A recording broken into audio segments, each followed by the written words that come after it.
ده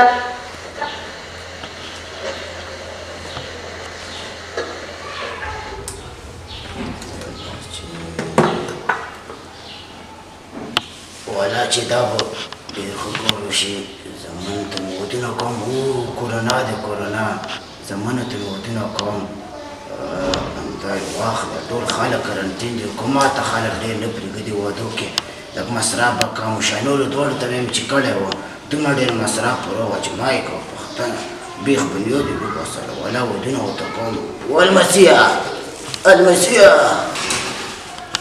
ته لاړ شه نورو درې ورته غږ کوو ته ولاړ شوې هله زر کوه زر چله زر ورته خو هلکیان تا ته وایم دا پلار مو ولې مونږ ته وعدونه نه کوي زموږ نوم هم نه دی مونږ همداسې پاتې یم دلته دا ولې تا ته وایم نه اورې دا ولې مونږ ته وعدونه نه کوي والله لالا دا پلار خو مو ځان ته دا کوټه داسې ښکلې غونته جوړه کړې ده خو موږ بیخي غم نه کوي څوک زمان لرم که نه میک سترګې دغه دی دواړې ختمې شوې والله مو یم ویښته سپین شو نو ورانه چیرته مجرده چی کوي ولې به پرامانه پرېږده داسې مجردان یو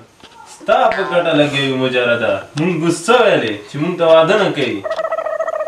دا لږ سوچ وکړئ ځانو سره نو راځه یې ورشه ورته ووایې چې موږ ته ودونه وکړي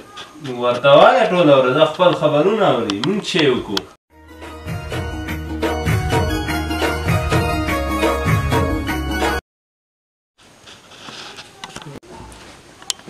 لکه میرغضب بیا راغدا اوس څه وایي مونږ ته لالا ته ماته هر وخت میرغضبه وایې مړه لاندې مې نیکه جان غواړي تاسو ته خبره کوي هلکه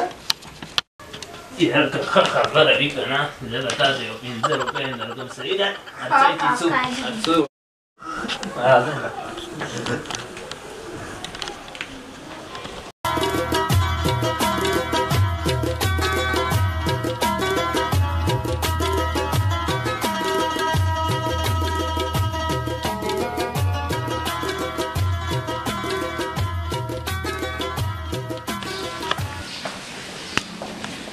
نیکه جان درې واړه راغلي رسېږي رسېږي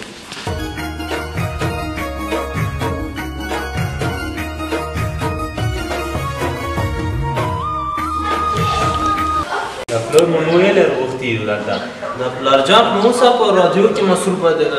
چې په راغوښتي وي زه ویل چې ته راروانې کړه راډیو कोरोना नारोगी आदि वजह से जिंदगी से अकलम दोरजी सोशल پلار جانه ته دا راډیو پرېږده مونږ دې چې په هلته راغوښتي وي مونږ سره تا مشوره کوله رښتیا تاسو مې د مشورې ته مې غوښتي وای که نه ما یوه موقع دی موقع چې تاسو ته مې ودونه وکړم دغه موقع نه به ګټه واخلو ځکه کورونا دی ټول خلک کرنټین دي او حکومت هم په دا ډېرو خلکو د بندیز لګولی لیارې باندې دي مصرف هم کم کېږي خپل خپلونه مرچي وایي دا ودونه به درته وکړم څنګه مو خوښه ده والله پلار جانه دا خو ډېره ښه خبره ده حاجي صاحب میک دې څه قبوله دی مرچي قبول هم ده صحیح زنده‌باد